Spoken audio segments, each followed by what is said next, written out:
wa ala alihi wa sahbihi ajmain, amma ba'd. Pertama-tama dan yang paling utama adalah kita panjatkan puja dan puji syukur atas kehadirat Allah Subhanahu wa taala. Pada kesempatan kali ini Allah Subhanahu wa taala masih mengizinkan kepada diri kita yang tak mampu ini ketika tidak diizinkan oleh Allah Subhanahu wa taala. Bentuk dan rasa syukur kita kepada Allah Subhanahu wa taala, meskipun di tengah-tengah lelahnya atas kegiatan ataupun aktivitas sehari-hari kita, pekerjaan kita yang semakin hari makin bertumpuk, akan tetapi karena penuh dan tanggung jawab, bahkan setiap orang memiliki amanah yang telah dititipkan kepada hamba Allah Subhanahu wa taala, yaitu sebagai orang Islam untuk menunaikan kewajiban kita. Maka yang hadir di tempat yang penuh mubarakah ini beda rasanya ketika kita tidak menunaikan atau tidak berkumpul di tempat yang penuh mubarakah ini. Bisa jadi apa yang didapatkan di tempat yang penuh mubarakah ini berbeda pula yang didapatkan yang ada di luar. Kenapa bisa seperti itu? Karena yang hadir di tempat yang penuh mubarakah ini adalah orang-orang pilihan Allah Subhanahu wa taala. Dan semoga mulai dari malam pertama sampai malam terakhir, semoga kita adalah orang yang tetap istiqomah menjalankan yang namanya salat tarawih secara berjamaah. Makanya bentuk dan rasa syukur kita kepada Allah Subhanahu wa taala tidak terlepas dari ayat Allah Subhanahu wa taala. Mungkin seringkali kita mendengarkan ayat ini. A'udzubillahi minasyaitonirrajim. Bismillahirrahmanirrahim. La in zakartum la azidannakum wa la in kafartum inna sabila sadid. Kata Allah Subhanahu wa taala, barang siapa yang bersyukur atas nikmat Allah Subhanahu wa taala, sekecil apapun itu, niscaya jika kita bersyukur kepada Allah Subhanahu wa taala, insya Allah Allah akan menambahkan nikmat yang sangat besar. Bukan cuma besar, akan tetapi terkadang kenikmatan yang Allah berikan kepada diri kita yang tak terduga. Ada sesuatu hal yang kita inginkan jauh sebelumnya, bahkan kita sudah lupakan, baru dikabulkan oleh Allah Subhanahu wa taala. Makanya kita sebagai umat Islam, janganlah kita berputus asa untuk meminta kepada Allah Subhanahu wa taala. Terkadang yang membuat diri kita berputus asa yaitu karena kesalahan dan dosa kita. Pertanyaan kepada diri kita masing-masing, kita tanya diri kita, apakah Allah mengabulkan doa kita? Ketika kita meminta kepada Allah Subhanahu wa taala setelah kita menyadari kesalahan dan dosa kita. Dan tidak ada orang yang hidup di muka bumi tanpa memiliki sebuah kesalahan. Tapi bagaimana kata Allah Subhanahu wa taala, wala tayasumir rahillah. Janganlah kalian berputus asa. Karena orang-orang yang berputus asa itu adalah orang-orang yang tergolong orang yang celaka. Apalagi terkhusus di bulan suci Ramadan ini, kita manfaatkan momentum untuk mendapatkan keistimewaan bulan suci Ramadan. Itu adalah salah satunya, yaitu meminta doa kepada Allah Subhanahu wa taala. Apapun doa kita yang kita minta kepada Allah Subhanahu wa taala, selama Allah ridho atas doa kita, insyaallah Allah akan kabulkan. Yang jelas cuma dua yang Allah minta kepada diri kita. Ketika Allah memberikan kenikmatan itu dan berbentuk kenikmatan dunia maupun akhirat, baik berbentuk kebaikan, hikmah ataupun berbentuk ujian. Lagi-lagi manusia tidak pernah yang hidup di muka bumi ini tidak memiliki sebuah ujian maupun masalah. Bahkan problem setiap harinya. selesai hari ini, selesai detik ini, ada lagi problem yang muncul lagi. Akan tetapi kata Allah Subhanahu wa Ta'ala, yang memberikan ujian yaitu Allah, dan Allah lah yang akan memberikan solusinya. Dan di balik ujian itu terkadang kita mengeluh dan berputus asa lagi. Begitu banyaknya lah rasa putus asanya manusia.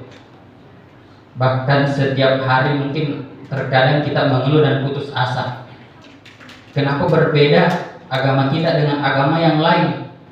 Kenapa kita mesti dikasih yang namanya bulan puasa, yang harus menahan lapar, dahaga, dan lain-lain sebagainya, yang kita bisa fokuskan yaitu beribadah kepada Allah Subhanahu wa Ta'ala, berbeda dengan agama lain.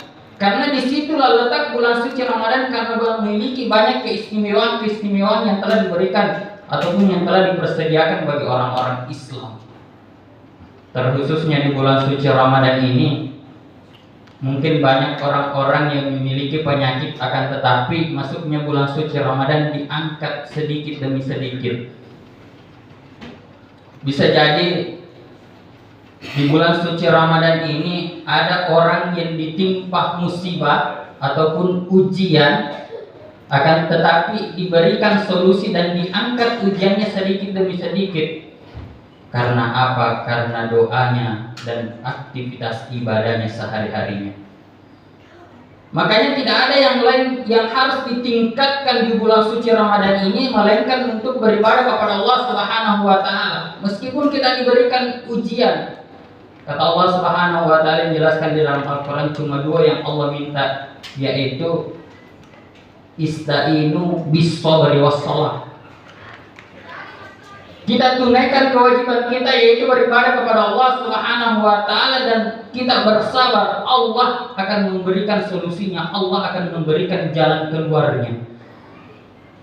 Di balik jalan keluar itu pasti kita bisa mengintrospeksi diri kita masing-masing, kita bisa evaluasi diri kita masing-masing. Kenapa Allah memberikan ujian itu? Dan hilangkanlah prasangka buruk kita kepada Allah Subhanahu wa Ta'ala. Terkadang ujian yang begitu besar yang Allah berikan kepada kita, rasa mengeluh kita, rasa putus asa kita kepada Allah Subhanahu wa Ta'ala, yaitu kenapa sih mesti diri kita yang diberikan ujian ini? Padahal kita sudah tahu, jika kita ingin naik level, naik tingkat, Allah pasti akan memberikan ujian itu. Sama ibaratnya jika anak sekolah, jika ingin naik sekolah, naik tingkat kelas, yaitu harus melalui yang namanya ujian dulu. Dan di balik ujian itu, ketika ingin naik kelas, harus menyelesaikan ujian itu. Dan di balik ujian itu, kata Allah Subhanahu wa Ta'ala, jika saya memberikan ujian ini, kenapa bukan tetangga kita yang diberikan ujian? Kenapa bukan sahabat kita yang diberikan ujian? Kenapa bukan di depan rumah, bahkan di belakang rumah kita yang diberikan ujian sebesar ini? Karena kata Allah Subhanahu wa Ta'ala, cuman kita yang mampu menjalankan ujian ini. Jika kita mampu menjalankan ujian ini dengan keimanan dan ketakwaan kepada Allah Subhanahu wa Ta'ala, itu bagi rasa diri kita itu sangat mudah. Dan setelah mendapatkan ujian dan cobaan itu ada hikmahnya. Maka di balik itu, di bulan suci Ramadan ini, kita syukuri apapun aktivitas kita, apapun kegiatan kita, apapun pekerjaan kita. Jika semata-mata untuk mendapatkan ridha Allah Subhanahu wa Ta'ala, insya Allah itu akan berkah sampai anak cucu kita. Akan tetapi apapun aktivitas kita, skill dan kemampuan kita, jika kita tidak manfaatkan untuk di jalan Allah Subhanahu wa Ta'ala, insya Allah rumah tangga kita, keluarga kita pasti tidak terlepas dari beribu-ribu ujian dan cobaan. Makanya terkadang doa yang kita minta kepada Allah Subhanahu wa Ta'ala tidak dijawab oleh Allah Subhanahu wa Ta'ala. Karena kenapa? Terkadang kita kurang bersyukur kepada Allah Subhanahu wa Ta'ala. Rasa syukur yang paling kecil kita sering lupakan adalah hembusan udara yang keluar masuk di dari hidung kita. Terkadang kita mengatakan, cuman seberapa udara itu yang kita hisap dan keluarkan. Padahal tidak mampu orang untuk hidup di muka bumi ini tanpa ada udara yang keluar masuk di dalam hidup kita. Bahkan orang yang tinggal di rumah sakit pun memiliki penyakit itu masih membutuhkan oksigen, udara yang mampu untuk dia hisap. Lantas apalagi yang kita tidak mau syukur kepada Allah Subhanahu wa taala. Makanya Allah Subhanahu wa taala menjelaskan di dalam Al-Qur'an, barang siapa yang ingkar atas nikmat Allah Subhanahu wa taala, niscaya azab Allah Subhanahu wa taala yang sangat pedih. Sidang jamaah yang sama-sama dirahmati Allah Subhanahu wa taala. Makanya kita manfaatkan momentum di bulan suci Ramadan ini. Kita manfaatkan keberkahan bulan suci Ramadan ini untuk memperoleh ridhonya Allah Subhanahu wa taala, untuk memperoleh hikmahnya Allah Subhanahu wa taala. Makanya Rasulullah sallallahu alaihi wasallam berpesan kepada umat Islam, ada 4 golongan orang-orang yang dirindukan oleh surga. Kita bayangkan, Pak, ketika kita berangkat kerja, berangkat ke tempat aktivitas kita sehari-hari, baru berapa jam kita berangkat ke tempat kerja kita, baru kita sampai dan melihat kegiatan dan pekerjaan kita, lantas istri kita menelpon kepada diri kita. Bagaimana kata istri kita? Dia menelpon kepada diri kita bahwa dirinya rindu kepada diri kita. Betapa senangnya diri kita. Bagaimana ketika manajer kita, direktur kita, orang-orang tertinggi di tempat pekerjaan kita rindu dengan diri kita, betapa senangnya diri kita. Akan tetapi bagaimana jika Allah dan surga merindukan diri kita? Terkadang yang kita tidak pernah terbayangkan bahwa Allah Subhanahu wa taala menjanjikan tempat yang lebih indah daripada apa yang kita bayangkan.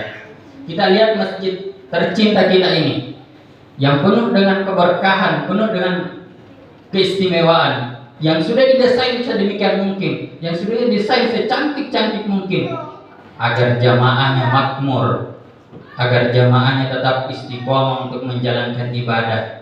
Akan tetapi yang tidak pernah terlintas di pikiran kita bahwa Allah Subhanahu wa taala menyediakan rumah lebih indah dan lebih cantik dari tempat ibadah kita. Makanya tergantung aktivitas sehari-hari kita, tergantung dari pekerjaan kita, tergantung dari kegiatan kita. Di akhir hayat kehidupan kita, ketika kita ingin menghadap kepada Allah Subhanahu wa taala, tidak ada orang yang kekal dan abadi di muka bumi ini. Semuanya akan menghadap kepada Allah Subhanahu wa taala. Tergantung jika kita ingin melihat akhir hayat kita, tergantung dari aktivitas kita. Jika kita semata-mata beribadah kepada Allah Subhanahu wa taala, insya Allah Allah akan mengambil sebuah kenikmatan dan tanamannya di dalam diri kita dalam beribadah. Jika kita aktivitas sehari-hari kita cuma maksiat kepada Allah Subhanahu wa taala, insya Allah Allah akan mengambil tanaman dan kenikmatannya itu dalam berbuat maksiat. Makanya di bulan suci Ramadan ini Allah memberikan 1 bulan saja untuk meningkatkan ibadah, untuk memperkuat ibadah kita kepada Allah Subhanahu wa taala. Makanya dari 4 golongan ini yang kita jaga dengan baik. Tidak ada orang yang ingin masuk neraka. Semuanya mau masuk surga. Semuanya mau dirindukan oleh Allah Subhanahu wa taala. Semuanya ingin mendapatkan syafaat baginda Rasulullah sallallahu alaihi wasallam. Akan tetapi ketika kita jalankan ini dengan baik, insya Allah Allah akan melindungi dan meridhoi kita. Yang pertama adalah orang-orang yang dirindukan oleh surga adalah orang-orang yang senantiasa menjaga lidahnya. Banyak orang-orang yang ada di luar sana terkadang untuk menyenangkan diri pribadi akan tetapi mampu untuk menyakiti orang lain. Makanya hadis Rasulullah SAW mengatakan, jika kita tidak mampu untuk berkata yang baik, lebih baik kita banyak diam. Jika kita tidak mampu menyelamatkan saudara-saudara kita dari perkataan yang baik, lebih baik kita cegah dengan tangan. Dan selemah-lemahnya iman, yaitu kita cegah dengan hati. Sidang jamaah yang sama-sama dirahmati Allah Subhanahu wa Ta'ala. Dan yang kedua, orang-orang yang dirindukan oleh surga yang kedua adalah senantiasa membaca Al-Quran. Inilah momentum bulan suci Ramadan. Kita ciptakan generasi-generasi muda semata-mata untuk mencintai Al-Quran, yang bisa melihat anak-anak kita ke depannya, apakah dia sukses atau justru lebih sukses daripada diri kita, atau tinggal di tempat saja begitu saja. Tergantung bagaimana didikan seorang tua memperlihatkan anaknya dengan cara yang baik, bagaimana beribadah dengan cara yang baik, bagaimana mencintai Al-Quran dengan cara yang baik. Teringat ketika kita tinggal di pondok pesantren, cuman bisa pegang HP itu cuman 1 kali 1 bulan. Dan ketika bangun di subuh hari, ketika kita bangun di pagi hari, yang paling pertama dicari adalah bukan lagi handphone, akan tetapi yang pertama kita cari adalah Al-Quran. Itulah bedanya generasi-generasi dulu dengan generasi-generasi sekarang. Karena generasi-generasi sekarang yang semakin hari semakin canggih, makanya yang terabaikan itu adalah Al-Quran. Makanya kita bentuk generasi-generasi kita semata-mata untuk mencintai lagi Al-Quran. Jangan semata-mata lebih banyak di depan HP daripada di depan Al-Quran. Kita hidupkan Al-Quran itu. Janganlah kita simpan di lemari, janganlah kita simpan di bawah laci meja kita, sehingga Al-Quran itu 1 kali dibuka dalam 1 tahun. Memang Allah memberikan 12 bulan dalam setahun, cuma 1 bulan Allah meminta betul-betul untuk beribadah kepada Allah Subhanahu wa Ta'ala. Sidang jamaah yang sama-sama dirahmati Allah Subhanahu wa Ta'ala. Yang ketiga, orang-orang yang dirindukan oleh surga adalah orang yang senantiasa menjaga ibadah puasanya. Banyak orang yang berpuasa, banyak orang yang mengaku bahwa dirinya beriman dan bertakwa kepada Allah Subhanahu wa Ta'ala. Mengaku bahwa diri kita beriman dan bertakwa kepada Allah Subhanahu wa Ta'ala itu sangat mudah. Apakah diri kita diakui oleh Allah Subhanahu wa Ta'ala bahwa diri kita beriman dan bertakwa kepada Allah Subhanahu wa Ta'ala? Tergantung bagaimana aktivitas kita, bagaimana ibadah kita kepada Allah Subhanahu wa Ta'ala. Makanya untuk meningkatkan ibadah, untuk meningkatkan keimanan dan ketakwaan kita kepada Allah Subhanahu wa Ta'ala, kita mulai dari sekarang. Jika hari kemarin sia-sia perjalanan hidup kita dan tidak ada yang mengetahui bahwa hari ini bisa jadi hari esok kita tunda waktu kita untuk beribadah, akan tetapi belum tentu Allah memberikan kesempatan itu untuk beribadah kepada Allah Subhanahu wa Ta'ala. Makanya di bulan suci Ramadan ini banyak orang yang berpuasa, yang menahan lidahnya dan mulutnya, semata-mata berpuasa akan tetapi hatinya tidak berpuasa. Yang menjaga tubuhnya akan tetapi tidak mampu untuk menjaga lidah dan hatinya. Ada orang yang menjaga hatinya akan tetapi tidak mampu menjaga lidah dan tubuhnya. Sidang jamaah yang sama-sama dirahmati Allah Subhanahu wa Ta'ala. Yang terakhir, orang-orang yang dirindukan oleh surga yang terakhir adalah orang-orang yang senantiasa menolong saudara-saudara kita yang membutuhkan pertolongan. Banyak saudara-saudara kita yang ada di luar sana yang betul-betul membutuhkan pertolongan kita, yang betul-betul membutuhkan uluran tangan kita. Makanya pepatah mengatakan, jika orang kaya yang bersedekah itu sudah biasa-biasa saja. Karena kenapa? Sudah menjadi tanggung jawab mereka untuk menolong orang-orang miskin. Akan tetapi jika kita tergolong orang miskin, akan tetapi mampu untuk menolong saudara-saudara kita yang membutuhkan pertolongan kita, barulah kita dikatakan orang yang luar biasa. Makanya di dalam Al-Quran mengatakan, wa ta'awanu 'alal birri wat taqwa.